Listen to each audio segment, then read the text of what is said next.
Je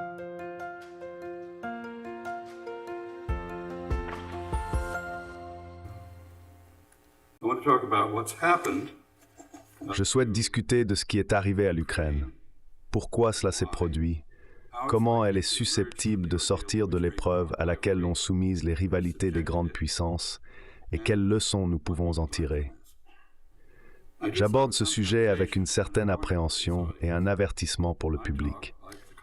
Mon intervention, à l'instar du conflit en Ukraine, est longue et complexe. Elle remet en question une propagande qui a été très convaincante. Mon discours risque de froisser quiconque est attaché au récit officiel. La manière dont les médias américains ont traité la guerre en Ukraine me rappelle une remarque de Mark Twain. Il a dit « Les recherches de nombreux commentateurs ont déjà jeté beaucoup d'obscurité sur ce sujet, et il est probable que s'ils continuent, nous ne saurons bientôt plus rien du tout à ce sujet. » On dit souvent qu'en temps de guerre, la vérité est la première victime. La guerre est généralement enveloppée dans un brouillard de mensonges officiels. Jamais ce brouillard n'a été aussi dense que dans la guerre en Ukraine.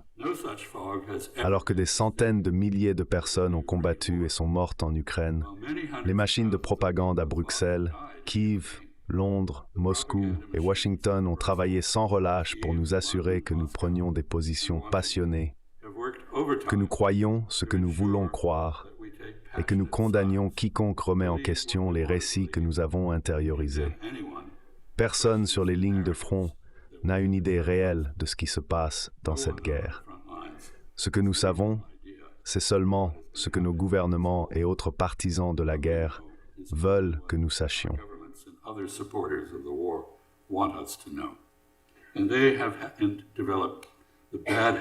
Ils ont développé la mauvaise habitude d'inhaler leur propre propagande, ce qui garantit que chaque gouvernement partie prenante à la guerre en Ukraine, Kiev, Moscou, Washington et d'autres capitales de l'OTAN, a été coupable de divers degrés d'autotromperie et de fautes par maladresse. Les conséquences pour tous ont été désastreuses, et pour l'Ukraine, elles ont été catastrophiques. Une remise en question radicale de la politique par tous les concernés est, à mon avis, depuis longtemps nécessaire. Maintenant, pour quelques informations de fond nécessaires. J'ai affiché cette diapositive ici. Elle montre l'état actuel de l'OTAN, qui s'est étendu progressivement jusqu'à la frontière russe. L'OTAN, l'organisation du traité de l'Atlantique Nord, a été créée pour défendre les pays européens dans la sphère d'influence américaine d'après la Seconde Guerre mondiale contre l'URSS, l'Union soviétique et ses nations satellites. La zone de responsabilité de l'OTAN était le territoire de ses membres en Amérique du Nord et en Europe de l'Ouest, mais nulle part au-delà. L'Alliance a contribué à maintenir un équilibre des pouvoirs et à préserver la paix en Europe pendant les 4 décennies et plus de la guerre froide. En 1991, cependant, l'URSS s'est dissoute et la guerre froide a pris fin. Cela a éliminé toute menace crédible pour le territoire des membres de l'OTAN et a soulevé cette question. Si l'OTAN était toujours la réponse, quelle était la question? Les forces armées américaines n'ont eu aucun problème à répondre à ce dilemme. Elles avaient des intérêts personnels convaincants dans la préservation de l'OTAN, qui avait créé et maintenu un rôle et une présence militaire américaine en Europe d'après-guerre.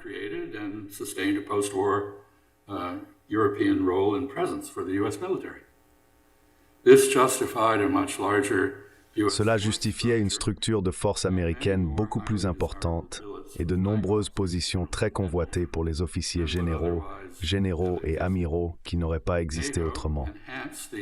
L'OTAN a rehaussé le statut international des forces armées américaines tout en favorisant une compétence américaine unique dans la gestion des alliances et coalitions multinationales. Nous sommes vraiment la seule armée qui sait faire cela. L'OTAN offrait également des affectations en Europe qui rendaient le service militaire en temps de paix plus attrayant pour les soldats, marins, aviateurs et marines américains. De plus, le XXe siècle semblait souligner que la sécurité des États-Unis était indissociable de celle des autres pays de l'Atlantique Nord. L'existence d'empires européens assurait que les guerres parmi les grandes puissances d'Europe, telles que les guerres napoléoniennes, la Première et la Seconde Guerre mondiale se transformaient rapidement en guerre mondiale. L'OTAN était la manière dont les États-Unis dominaient et géraient la région euro-atlantique pendant la guerre froide. Dissoudre l'OTAN ou le retrait des États-Unis permettrait vraisemblablement aux Européens de reprendre leur querelle et potentiellement de déclencher une autre guerre qui pourrait ne pas se limiter à l'Europe. Par conséquent, l'OTAN devait être maintenue.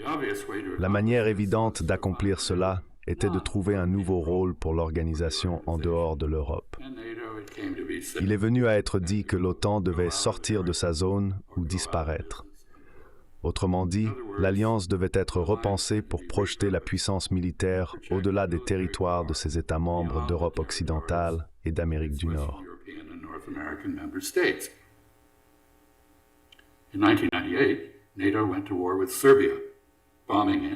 En 1988, l'OTAN est entrée en guerre contre la Serbie, la bombardant en 1989 pour détacher le Kosovo de celle-ci. En 2001, en réponse aux attaques terroristes du 11 septembre à New York et Washington, elle s'est jointe aux États-Unis pour occuper et tenter de pacifier l'Afghanistan. En 2011, l'OTAN a déployé des forces pour orchestrer un changement de régime en Libye. En 2014, après un coup d'État anti-russe bien préparé et sponsorisé par les États-Unis à Kiev, les ultranationalistes ukrainiens ont interdit l'utilisation officielle du russe et d'autres langues minoritaires dans leur pays.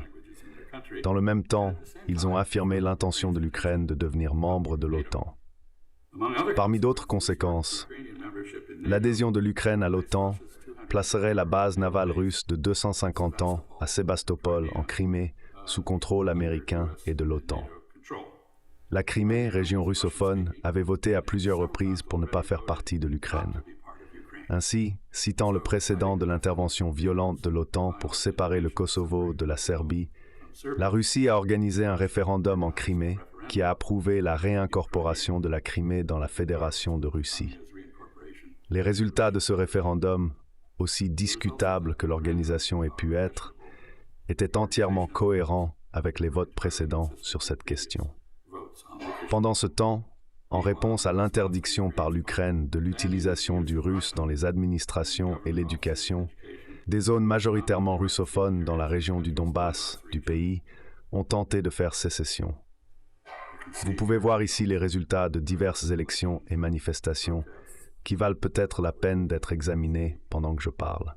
Predominantly Russian-speaking areas in the country's Donbas region attempted to secede. Kiev sent forces to suppress the rebellion. Kiev a envoyé des forces pour réprimer la rébellion. Moscou a répondu en soutenant les revendications des russophones ukrainiens pour des droits des minorités, qui étaient garantis par la précédente constitution ukrainienne et par l'Organisation pour la sécurité et la coopération en Europe, OSCE. L'OTAN a soutenu Kiev dans sa position contre Moscou. Une guerre civile croissante entre Ukrainiens s'ensuivit. Ce conflit a rapidement évolué en une guerre par procuration intensifiante en Ukraine entre les États-Unis, les membres de l'OTAN et la Russie. Les négociations à Minsk, la capitale de la Biélorussie, ont été médiées par l'OSCE avec le soutien français et allemand. Ces négociations ont abouti à un accord entre Kiev et Moscou sur un ensemble de mesures.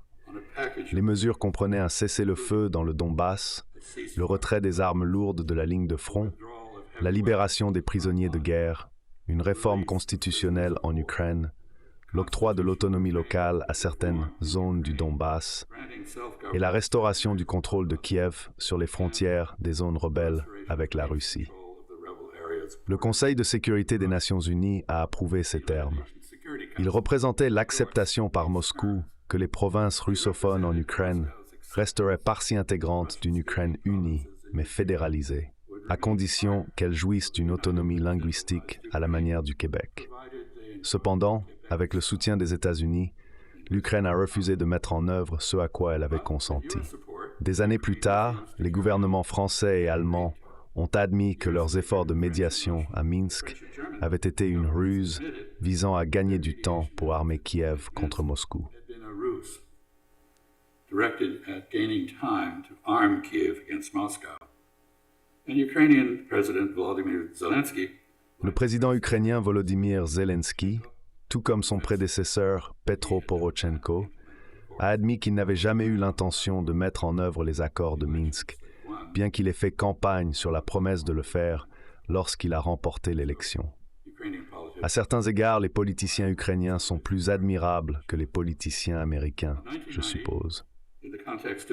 Dans le contexte de la réunification allemande, de la dissolution du pacte de Varsovie et de l'abandon par la Russie de sa sphère d'influence politique et économique en Europe centrale et de l'Est, l'Occident avait promis à maintes reprises et solennellement de ne pas combler le vide stratégique résultant en étendant l'OTAN dans cette région. Cependant, au fur et à mesure que les années 1990 avançaient, malgré un manque d'enthousiasme de la part de certains autres membres de l'OTAN, les États-Unis ont insisté pour faire exactement cela. L'élargissement de l'OTAN a progressivement effacé la zone tampon de l'Europe de l'Est que les gouvernements russes successifs avaient considérée comme essentielle à leur sécurité. Alors que d'anciens membres du pacte de Varsovie rejoignaient l'OTAN, des armements, troupes et bases américains apparaissaient sur leur territoire. En 2008, dans un mouvement visant à étendre la sphère d'influence des États-Unis jusqu'aux frontières de la Russie, Washington a persuadé l'OTAN de déclarer son intention d'admettre l'Ukraine et la Géorgie en tant que membres. Cela équivaudrait à ce que le Mexique et le Canada rejoignent le pacte de Varsovie pour les États-Unis. Le déploiement oriental des forces américaines a placé des lanceurs de défense antimissiles balistiques en Roumanie et en Pologne.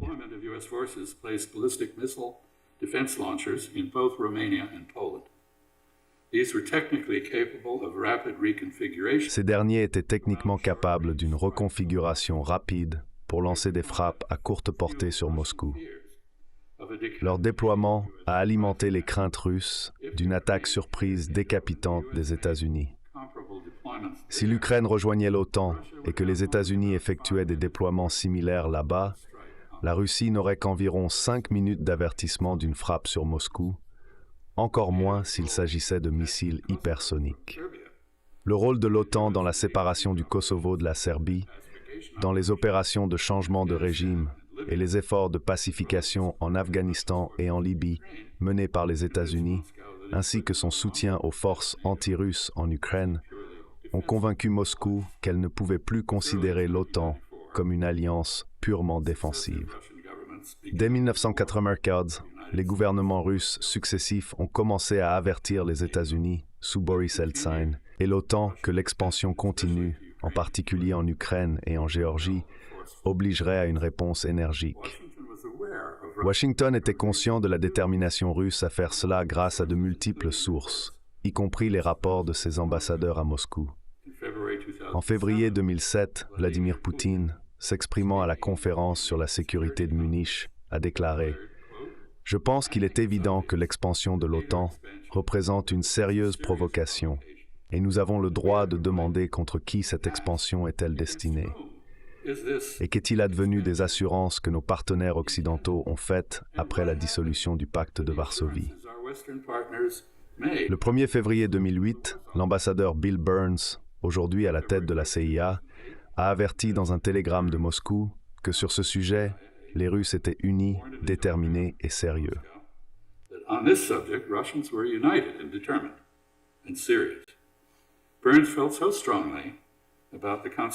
Burns était tellement convaincu des conséquences de l'expansion de l'OTAN en Ukraine qu'il a intitulé son câble « Niet signifie niet », non signifie non.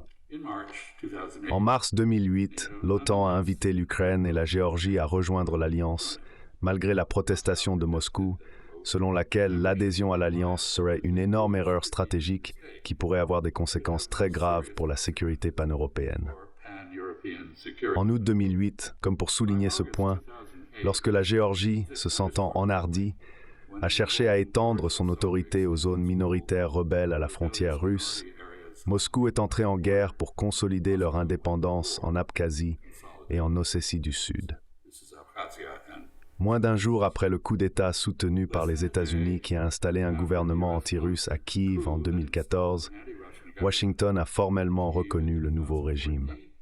Lorsque la Russie a ensuite annexé la Crimée et qu'une guerre civile a éclaté avec les russophones d'Ukraine, comme je l'ai mentionné plus tôt, les États-Unis se sont rangés du côté des ultranationalistes ukrainiens, les aidant et les armant, dont les politiques avaient aliéné la Crimée et provoqué la sécession des russophones. Les États-Unis et l'OTAN ont commencé un effort de plusieurs milliards de dollars pour réorganiser, former et rééquiper les forces armées de Kiev.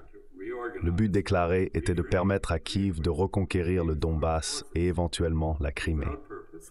L'armée régulière de l'Ukraine était alors décrépite et les premières attaques de Kiev contre les russophones dans les régions orientales et méridionales de l'Ukraine ont été largement menées par des milices ultranationalistes.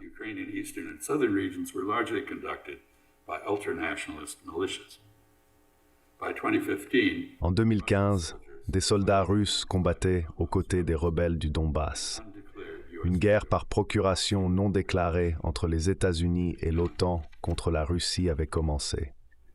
Au cours des 8 années suivantes, alors que la guerre civile en Ukraine se poursuivait, Kiev a construit une armée formée par l'OTAN de 700 000 hommes, sans compter 1 million de réservistes, et l'a endurci au combat contre les séparatistes soutenus par la Russie. Les forces régulières ukrainiennes ne comptaient que légèrement moins que les 830 000 militaires en service actif de la Russie à l'époque. En 8 ans, l'Ukraine avait acquis une force plus importante que celle de n'importe quel membre de l'OTAN, à l'exception des États-Unis ou de la Turquie, surpassant les forces armées de la Grande-Bretagne, de la France et de l'Allemagne combinées. Sans surprise, la Russie a perçu cela comme une menace. Pendant ce temps, alors que les tensions avec la Russie s'intensifiaient, les États-Unis se sont retirés unilatéralement du traité sur les forces nucléaires à portée intermédiaire au début de 2019. Ce traité avait interdit le déploiement de missiles lancés depuis le sol, avec des portées allant jusqu'à 3420 miles en Europe. La Russie a condamné ce retrait comme un acte destructeur qui augmenterait les risques pour la sécurité. Malgré les réticences continues de certains membres de l'OTAN, à l'insistance des Américains, l'OTAN a continué à réitérer périodiquement son offre d'intégrer l'Ukraine dans ses rangs en tant que membre. Cette offre a été faite une fois de plus le 1er septembre 2021, quelques mois seulement avant le début de la guerre.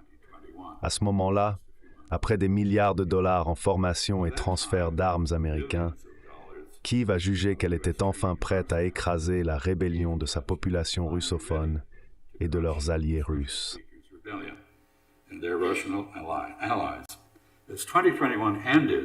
Alors que l'année 2021 se terminait, l'Ukraine a intensifié sa pression sur les séparatistes du Donbass et a déployé des forces pour lancer une offensive majeure contre eux début 2022.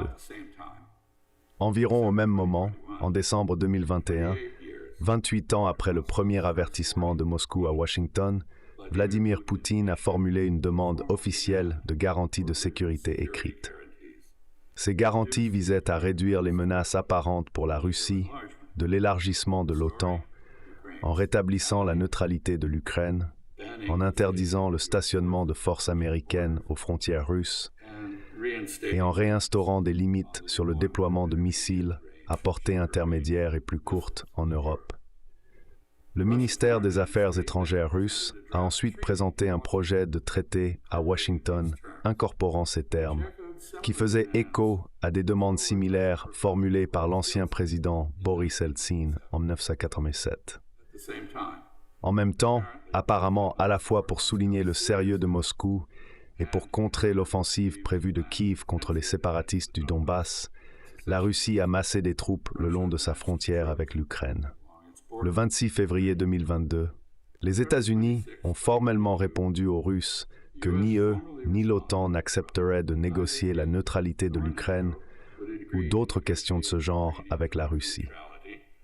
Quelques jours plus tard, le ministre des Affaires étrangères russe, Sergei Lavrov, a exposé sa compréhension des positions américaines et de l'OTAN lors d'une réunion du Conseil de sécurité de la Russie, comme suit.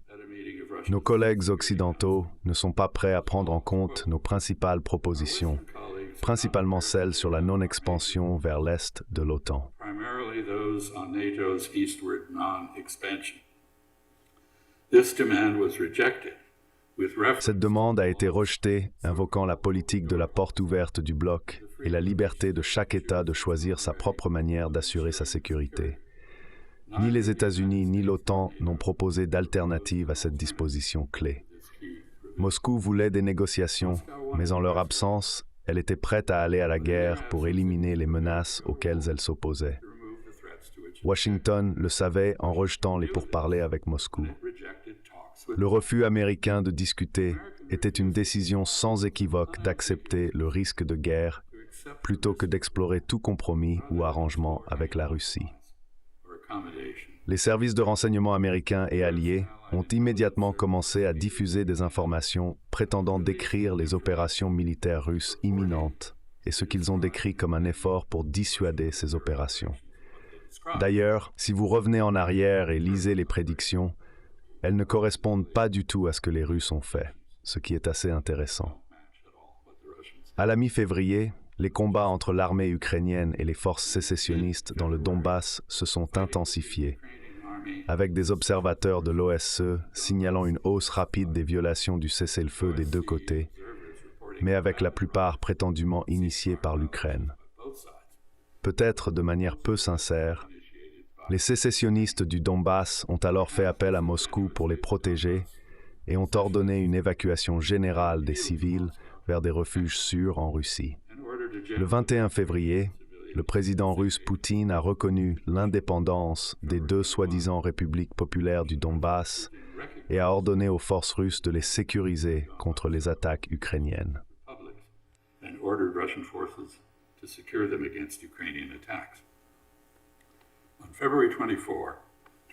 Le 24 février 2022, lors d'une adresse à la nation russe, Poutine a déclaré que la Russie ne peut se sentir en sécurité, se développer et exister face à la menace constante émanant du territoire de l'Ukraine moderne.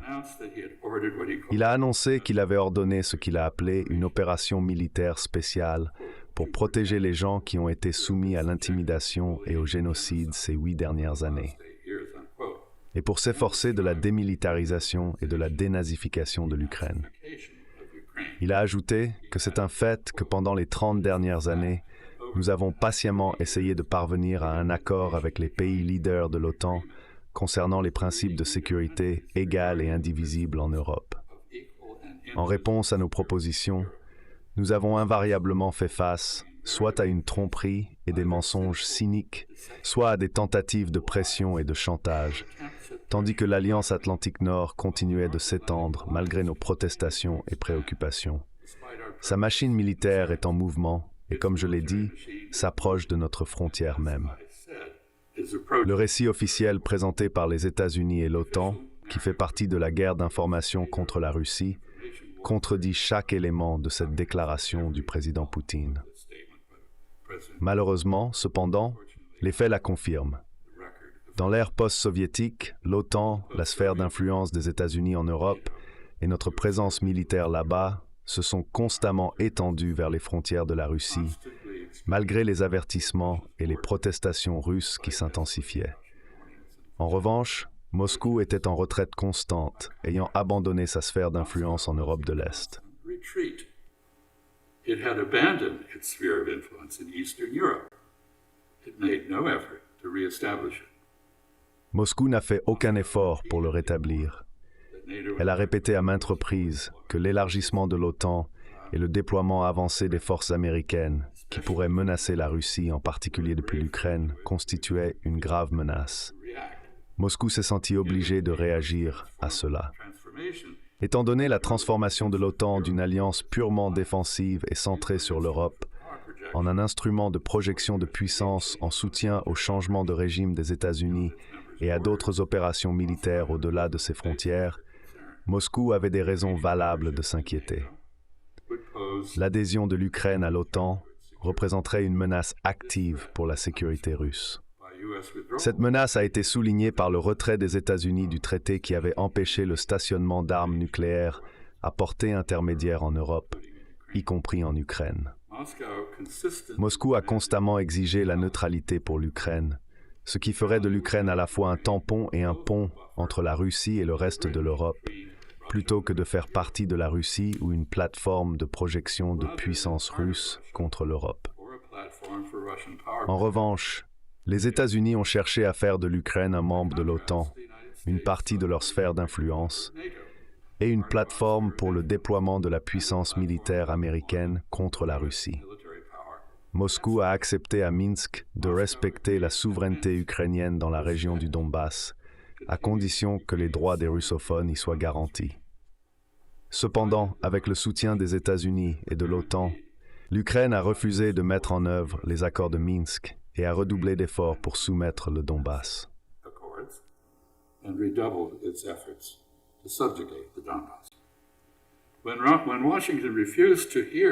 Lorsque Washington a refusé d'entendre l'argumentation russe pour des accommodements mutuels en Europe et a plutôt insisté sur l'adhésion de l'Ukraine à l'OTAN, notre gouvernement savait que cela provoquerait une réponse militaire russe.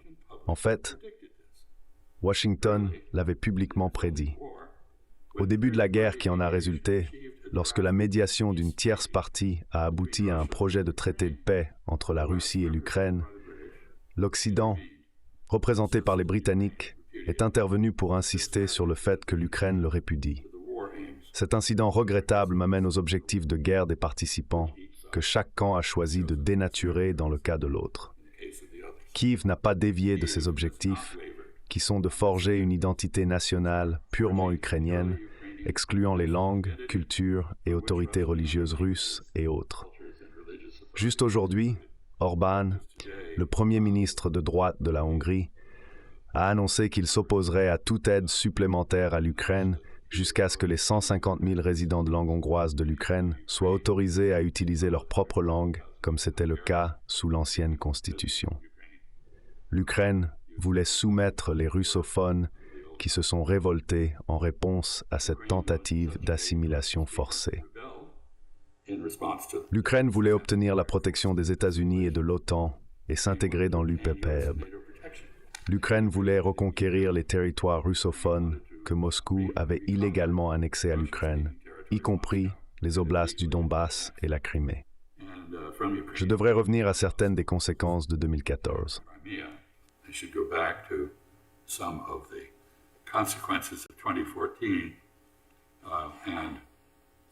Vous pouvez voir que c'est là que les choses en étaient, pratiquement au bord du conflit, et voici le conflit tel qu'il a commencé.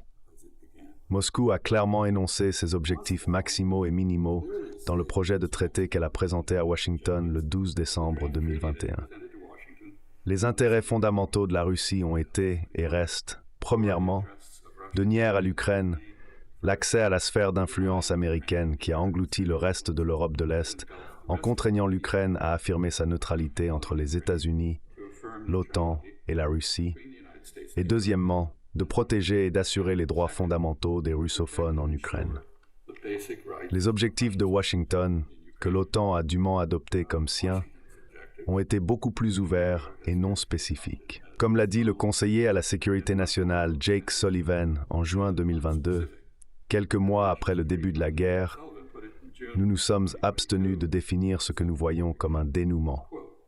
Nous nous sommes concentrés sur ce que nous pouvons faire aujourd'hui, demain et la semaine prochaine pour renforcer au maximum la position des Ukrainiens, d'abord sur le champ de bataille, puis en fin de compte à la table des négociations. Dans la mesure où le premier principe de la guerre est d'établir des objectifs réalistes, une stratégie pour les atteindre et un plan pour la fin de la guerre, ce que Sullivan a dit est une description parfaite de comment préparer une guerre éternelle. Comme le témoignent le Vietnam, l'Afghanistan, l'Irak, la Somalie, la Libye, la Syrie et le Yémen, cela est devenu la manière de guerre américaine établie.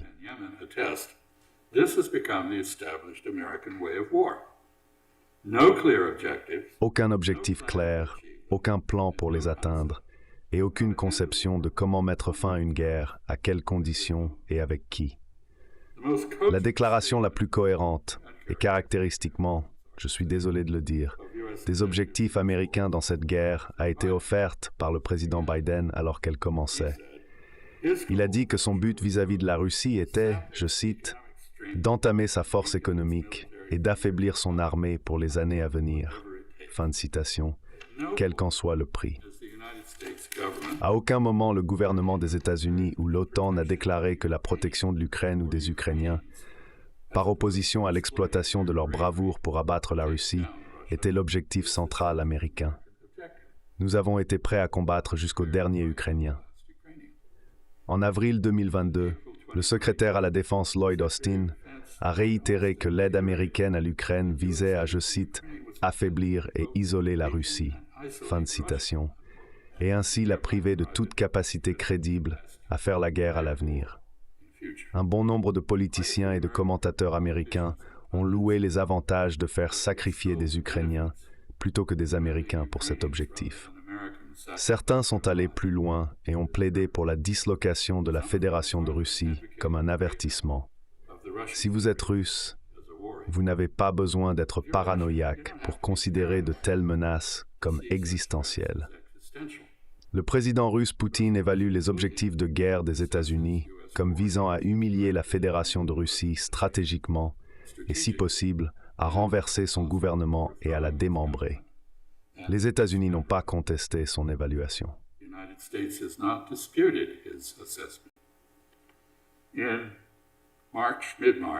En mars, plus précisément à la mi-mars 2022, le gouvernement turc et le premier ministre israélien Naftali Bennett ont agi en tant que médiateurs entre les négociateurs russes et ukrainiens. Ils ont convenu de manière préliminaire des grandes lignes d'un règlement intérimaire négocié. Selon l'accord, la Russie se retirerait à ses positions du 23 février, ce qui incluait le contrôle d'une partie de la région du Donbass et de toute la Crimée. En échange, l'Ukraine accepterait de ne pas chercher à adhérer à l'OTAN et recevrait en retour des garanties de sécurité de la part de plusieurs pays. Une rencontre entre le président russe Poutine et le président ukrainien Zelensky était en cours d'organisation pour finaliser cet accord que les négociateurs avaient paraphé, ce qui signifie qu'il était soumis à l'approbation d'une autorité supérieure. Le 28 mars 2022, le président Zelensky a publiquement affirmé que l'Ukraine était prête pour la neutralité, combinée à des garanties de sécurité dans le cadre d'un accord de paix avec la Russie. Cependant, le 9 avril, l'ancien Premier ministre britannique Boris Johnson a effectué une visite surprise à Kiev. Lors de sa visite, il aurait exhorté Zelensky à ne pas rencontrer Poutine pour deux raisons. D'abord, parce que Poutine était un criminel de guerre et plus faible qu'il n'y paraissait, et qu'il devrait et pourrait être vaincu plutôt qu'accommodé. Et ensuite, même si l'Ukraine était prête à mettre fin à la guerre, l'OTAN ne l'était pas. Suite à cela, la rencontre proposée de Zelensky avec Poutine a été annulée. Poutine a déclaré que les pourparlers avec l'Ukraine étaient dans une impasse. Zelensky a expliqué que Moscou aimerait avoir un traité qui résoudrait tous les problèmes.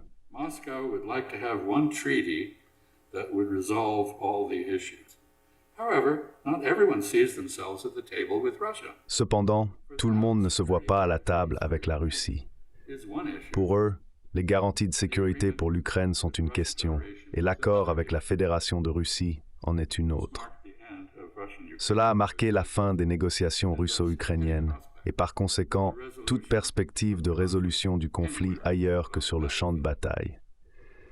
La guerre est née et s'est poursuivie en raison de mésinterprétations de toutes les parties. L'expansion de l'OTAN était légale, mais prévisiblement provocatrice. La réponse de la Russie était entièrement prévisible, bien qu'illégale, et s'est avérée très coûteuse pour elle. L'intégration militaire de facto de l'Ukraine a entraîné sa dévastation. Les États-Unis ont calculé que les menaces russes d'aller en guerre sur la neutralité ukrainienne étaient des bluffs qui pourraient être dissuadés en décrivant et en dénigrant les plans et intentions russes, tels que Washington les comprenait. La Russie supposait que les États-Unis préféreraient les négociations à la guerre et souhaiterait éviter la redivision de l'Europe en bloc hostile. Les Ukrainiens comptaient sur l'Occident pour protéger leur pays. Lorsque la performance russe dans les premiers mois de la guerre s'est avérée médiocre, l'Occident a conclu que l'Ukraine pourrait la vaincre. Aucun de ces calculs ne s'est avéré correct. Néanmoins, la propagande officielle, amplifiée par les médias traditionnels et sociaux serviles, a convaincu beaucoup en Occident que rejeter les négociations sur l'expansion de l'OTAN et encourager l'Ukraine à combattre la Russie est en quelque sorte pro-ukrainien.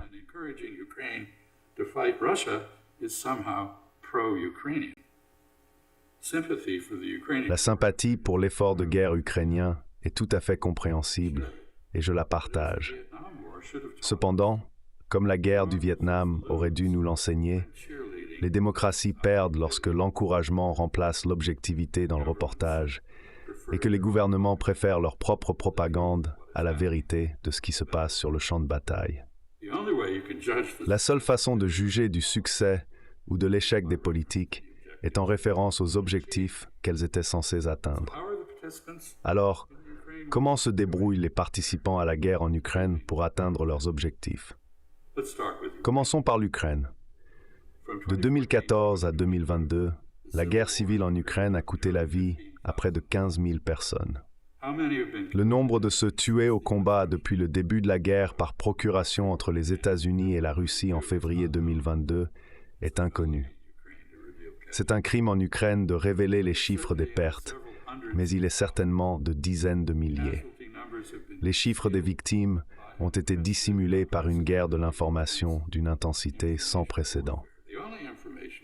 Les seules informations en Occident sur les morts et les blessés ont été la propagande de Kiev, affirmant d'énormes nombres de morts russes, tout en ne révélant rien du tout sur leurs propres pertes.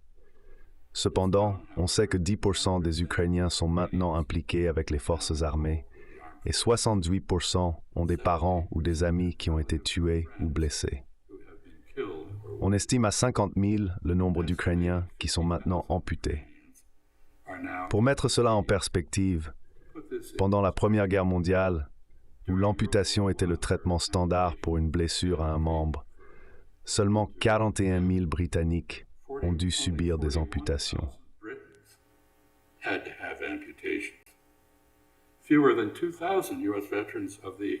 Moins de 2000 vétérans américains des invasions de l'Afghanistan et de l'Irak ont subi des amputations. La plupart des observateurs croient que les forces ukrainiennes ont subi des pertes bien plus lourdes que leurs adversaires russes, avec des centaines de milliers donnant leur vie pour défendre leur pays et dans les efforts pour reprendre le territoire occupé par les Russes. Lorsque la guerre a commencé, l'Ukraine avait une population d'environ 41 millions. Le pays a depuis perdu au moins un tiers de sa population. Plus de 6 millions ont cherché refuge à l'ouest et 2 millions ou plus sont partis pour la Russie. Les Ukrainiens russophones ont également quitté le pays. 8 millions d'autres Ukrainiens ont été déplacés à l'intérieur de l'Ukraine. L'infrastructure, les industries et les villes de l'Ukraine ont été dévastées et son économie a été détruite. Comme c'est souvent le cas en temps de guerre, la corruption, qui a longtemps été une caractéristique saillante de la politique ukrainienne, est devenue endémique. La jeune démocratie de l'Ukraine a souffert, avec tous les partis d'opposition, les médias non contrôlés et la dissidence étant interdite. D'un autre côté, l'agression russe a uni les Ukrainiens, y compris de nombreux russophones, à un degré jamais vu auparavant. Moscou a involontairement renforcé l'identité ukrainienne séparée que la mythologie russe et le président Vladimir Poutine ont cherché à nier. Ce que l'Ukraine a perdu en territoire, elle l'a gagné en cohésion patriotique, basée sur une opposition passionnée à Moscou.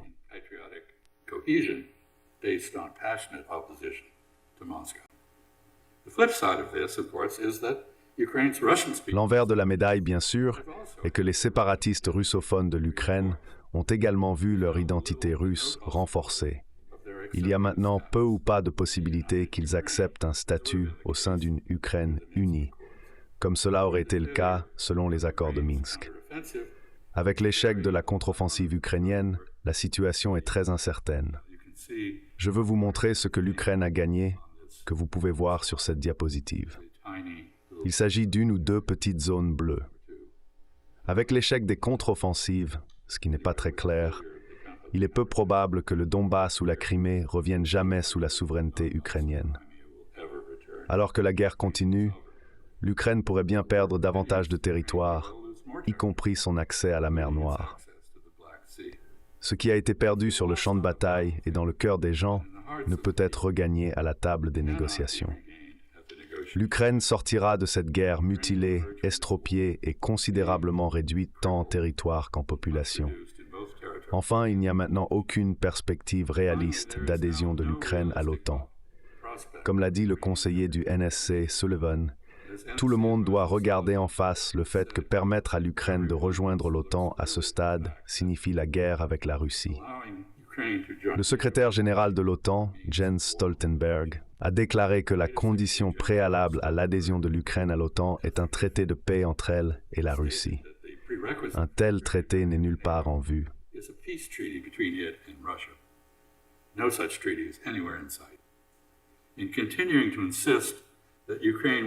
En continuant d'insister sur le fait que l'Ukraine deviendra membre de l'OTAN une fois la guerre terminée, l'Occident a involontairement incité la Russie à ne pas accepter de mettre fin au conflit. Finalement, l'Ukraine devra faire la paix avec la Russie, et cela se fera probablement en grande partie selon les conditions russes. La guerre, quel que soit son autre impact, n'a pas été bénéfique pour l'Ukraine. La position de négociation de l'Ukraine vis-à-vis de la Russie a été grandement affaiblie. De plus, le sort de Kiev a toujours été une réflexion secondaire dans les cercles politiques américains. Washington a cherché à utiliser le courage ukrainien pour affaiblir la Russie, revigorer l'OTAN et renforcer la primauté des États-Unis en Europe, sans consacrer de temps à réfléchir à la manière de restaurer la paix en Europe. Et la Russie dans tout ça? A-t-elle réussi à expulser l'influence américaine de l'Ukraine? A-t-elle forcé Kiev à déclarer sa neutralité ou rétabli les droits des russophones en Ukraine? Clairement pas. Pour l'instant du moins, l'Ukraine est devenue complètement dépendante des États-Unis et de leurs alliés de l'OTAN. Kiev est un antagoniste de longue date amer envers Moscou et continue de s'accrocher à ses ambitions de rejoindre l'OTAN. Les russophones en Ukraine sont les cibles de la version locale de la culture de l'annulation. Quel que soit le résultat de la guerre, l'animosité mutuelle a effacé le mythe russe de la fraternité russo-ukrainienne basée sur une origine commune dans la Russe de Kiev.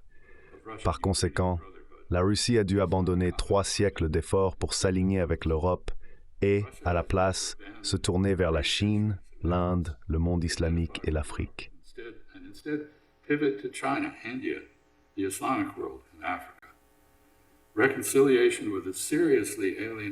La réconciliation avec une Union européenne sérieusement aliénée ne viendra pas facilement, si tant est qu'elle vienne. La Russie n'a peut-être pas perdu sur le champ de bataille, n'a pas été affaiblie, ni stratégiquement isolée, mais elle a subi d'énormes coups d'opportunité. De plus, l'OTAN s'est élargie pour inclure la Finlande et potentiellement la Suède. Cela ne change d'ailleurs pas l'équilibre militaire en Europe.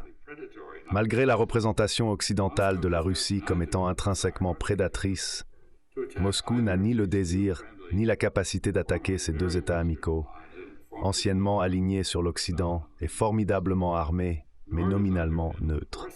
En outre, ni la Finlande ni la Suède n'ont l'intention de rejoindre une attaque non provoquée contre la Russie. Cependant, leur décision de rejoindre l'OTAN est politiquement blessante pour Moscou. Puisque l'Occident ne montre aucune volonté d'accommoder les préoccupations sécuritaires russes, Moscou semble n'avoir d'autre alternative que de poursuivre ses efforts. Ce faisant, elle stimule la détermination européenne à atteindre les objectifs de dépenses de défense de l'OTAN précédemment ignorés et à acquérir des capacités militaires autonomes visant à contrer la Russie indépendamment des États-Unis. La Pologne réémerge comme une force hostile puissante aux frontières de la Russie. Ces tendances changent l'équilibre militaire européen au désavantage à long terme de Moscou. Concernant les États-Unis, rien qu'en 2022, ils ont approuvé 113 milliards de dollars d'aide à l'Ukraine.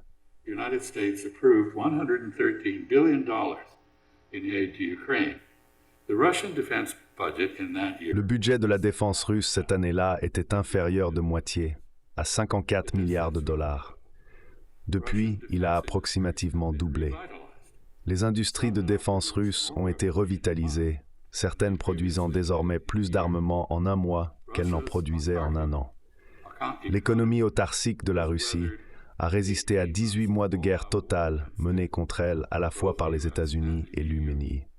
Elle vient de dépasser l'Allemagne pour devenir la 5e économie la plus riche du monde et la plus grande d'Europe, si l'on mesure en termes de parité de pouvoir d'achat, ce qui est la meilleure manière de comparer la taille des économies. Malgré les affirmations occidentales répétées selon lesquelles la Russie manquait de munitions ou perdait la guerre d'usure en Ukraine, cela n'a pas été le cas, tandis que l'Occident, lui, a perdu. Le courage ukrainien, qui a été extrêmement impressionnant, n'a pas été à la hauteur de la puissance de feu russe. Pendant ce temps, la prétendue menace de la Russie envers l'Occident, un argument puissant pour l'unité de l'OTAN, a perdu en crédibilité. Les forces armées russes se sont révélées incapables de conquérir l'Ukraine, encore moins le reste de l'Europe. Cependant, la guerre a appris à la Russie comment contrer et surmonter la plupart des armements avancés de l'inventaire de l'OTAN et des États-Unis. Avant que les États-Unis et l'OTAN ne rejettent les négociations, la Russie était prête à accepter une Ukraine neutre et fédéralisée. Dans la phase initiale de son invasion de l'Ukraine, la Russie a réaffirmé sa volonté dans un projet de traité de paix avec l'Ukraine que les États-Unis et l'OTAN ont empêché Kiev de signer. Which the United States and NATO blocked Kyiv from signing. Western diplomatic intransigence has failed. L'intransigeance diplomatique occidentale n'a pas réussi à persuader Moscou d'accommoder soit le nationalisme ukrainien, soit l'inclusion de l'Ukraine dans l'OTAN et la sphère d'influence américaine en Europe. La guerre par procuration semble au contraire avoir convaincu Moscou qu'elle doit affaiblir l'Ukraine, conserver les territoires ukrainiens qu'elle a annexés illégalement et probablement en ajouter d'autres. Cela garantit que l'Ukraine n'est pas un État fonctionnel, capable de rejoindre l'OTAN ou de réaliser la vision ultranationaliste et anti-russe de son héros néo-nazi d'après la Seconde Guerre mondiale, Stepan Bandera. La guerre a conduit à une unité superficielle au sein de l'OTAN, mais il y a des fissures évidentes entre les membres. Les sanctions imposées à la Russie ont causé de lourds dommages aux économies européennes. Sans les approvisionnements énergétiques russes, certaines industries européennes ne sont plus compétitives sur le plan international. Les effets sur l'Allemagne ont été particulièrement profonds. Comme l'a montré le récent sommet de l'OTAN à Vilnius, les pays membres sont divisés sur l'opportunité d'admettre l'Ukraine. L'unité de l'OTAN semble peu probable de perdurer après la guerre. Ces réalités expliquent pourquoi la plupart des partenaires européens de l'Amérique veulent mettre fin à la guerre dès que possible. La guerre en Ukraine a clairement mis fin à l'ère post-soviétique en Europe, mais elle n'a rendu l'Europe plus sûre sous aucun aspect. Elle n'a pas amélioré la réputation internationale de l'Amérique, ni consolidé la primauté des États-Unis.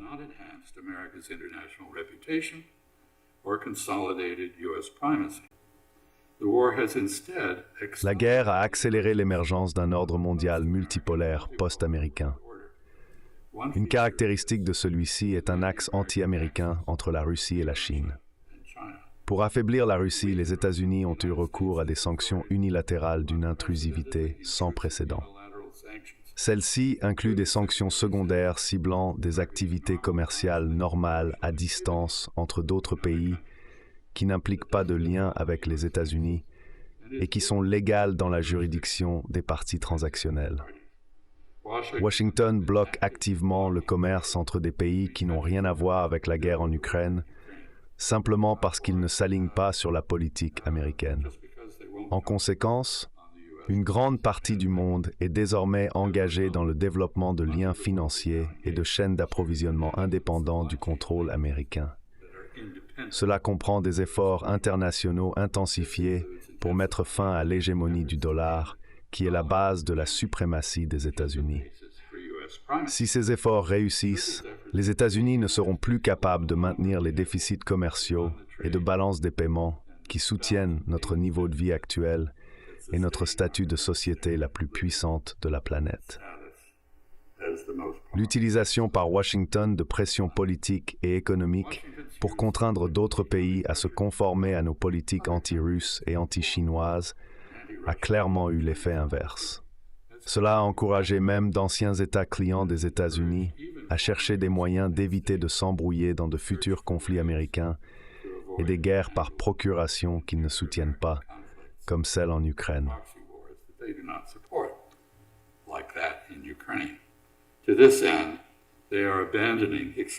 À cette fin, ils abandonnent la dépendance exclusive envers les États-Unis et tissent des liens avec de multiples partenaires économiques, politiques et militaires. Cela est particulièrement évident au Moyen-Orient, où Israël, l'Égypte, l'Arabie saoudite et les Émirats arabes unis prennent tout leur distance avec les États-Unis. Ils veulent maintenir notre protection, mais pour tout le reste, ils diversifient leurs relations internationales. Loin d'isoler la Russie ou la Chine, la diplomatie coercitive de l'Amérique a en réalité aidé Moscou et Pékin à renforcer leurs relations en Afrique, en Asie et en Amérique latine, ce qui réduit l'influence des États-Unis au profit de la leur.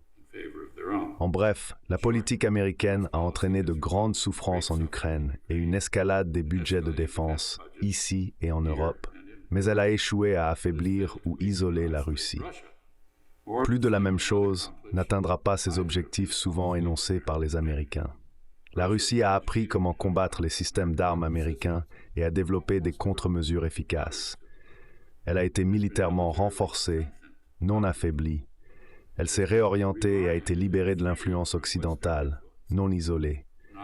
Si le but de la guerre est d'établir une paix meilleure, cette guerre ne l'atteint pas. L'Ukraine est dévastée au nom de la russophobie.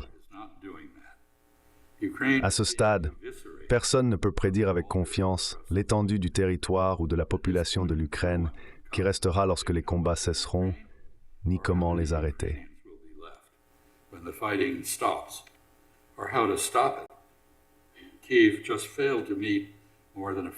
Kiev vient juste d'échouer à atteindre plus qu'une fraction de son objectif de recrutement. La stratégie de combattre la Russie jusqu'au dernier Ukrainien a toujours été odieuse. Mais lorsque l'OTAN est sur le point de manquer d'Ukrainiens, ce n'est pas seulement cynique. Cela n'est plus viable. Que pouvons-nous apprendre de ce fiasco? Il a fourni de nombreux rappels malvenus des principes de base de la diplomatie. Les guerres ne décident pas qui a raison.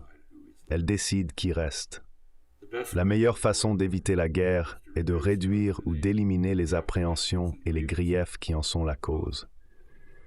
Lorsque vous refusez d'entendre, et encore moins de traiter, le cas d'une partie lésée demandant des ajustements dans votre politique à son égard, vous risquez une réaction violente. Personne ne devrait entrer en guerre sans objectif réaliste, une stratégie pour les atteindre et un plan pour terminer la guerre. L'autodroitisation et le courage ne remplacent pas la masse militaire, la puissance de feu et l'endurance. En fin de compte, les guerres sont gagnées et perdues sur le champ de bataille, et non avec de la propagande inspirée par et dirigée à renforcer la pensée magique. Ce qui a été perdu sur le champ de bataille peut rarement, sinon jamais, être récupéré à la table des négociations. Lorsque les guerres ne peuvent pas être gagnées, il est généralement préférable de chercher des conditions pour les terminer plutôt que de renforcer l'échec. Il est temps de prioriser la sauvegarde de l'Ukraine autant que possible. Cette guerre est devenue existentielle pour elle. L'Ukraine a besoin d'un soutien diplomatique pour élaborer une paix avec la Russie si ses sacrifices militaires ne doivent pas avoir été vains. Elle est en train d'être détruite.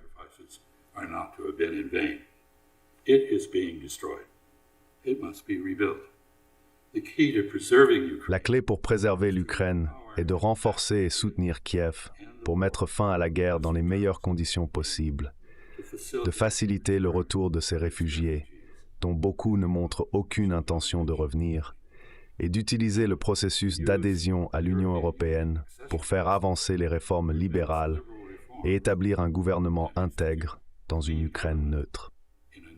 Malheureusement, en l'état actuel des choses, aussi bien Moscou que Washington semblent déterminés à persister dans la destruction en cours de l'Ukraine. Mais quel que soit le résultat de cette guerre, Kiev et Moscou devront finalement trouver une base de coexistence. Washington doit soutenir Kiev pour défier la Russie à reconnaître à la fois la sagesse et la nécessité du respect de la neutralité et de l'intégrité territoriale de l'Ukraine. Enfin, cette guerre devrait provoquer une sérieuse remise en question à Moscou et au sein de l'OTAN des conséquences d'une politique étrangère militariste et sans diplomatie. Si les États-Unis avaient accepté de parler avec Moscou, même en continuant de rejeter une grande partie de ce que Moscou demandait, la Russie n'aurait peut-être pas envahi l'Ukraine comme elle l'a fait. Si l'Occident n'était pas intervenu pour empêcher l'Ukraine de ratifier un traité que d'autres l'avaient aidé à négocier avec la Russie au début de la guerre, l'Ukraine serait maintenant intacte et en paix. Cette guerre n'avait pas besoin de se produire. Chaque partie impliquée a perdu bien plus qu'elle n'a gagné. Il y a beaucoup à apprendre de ce qui s'est passé en Ukraine et à l'Ukraine. Je pense que nous devrions étudier ces leçons en profondeur et les prendre à cœur. I think we should thoroughly study these lessons and take them to heart. Thank you.